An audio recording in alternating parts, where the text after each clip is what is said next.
Ah, may napanood ako na speech ni Cheese Escudero.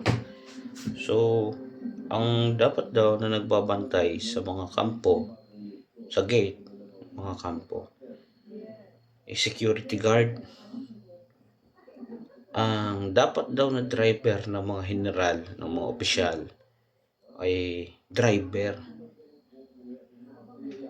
Tapos, yung mga teacher daw, dapat nagtuturo lang.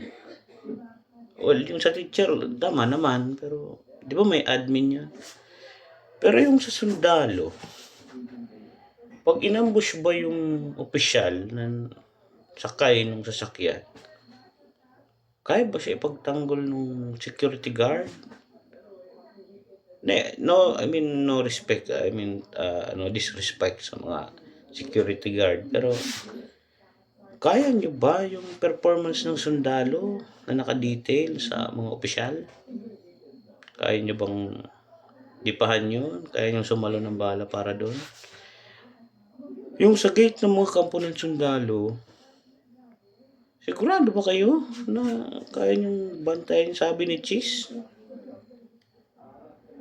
Tapos, sa US daw, ang mga bantay ng kampo ay security guard.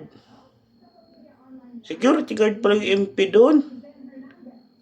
Ay, ang pangit pala doon. May sariling patubo pala ang Pilipinas na ang bantay ng kampo ay sundalo. Sa US hindi. Di ba? Another knowledge mula kay Cheese Escudero. Di ba? Napakatalino. Utik yan.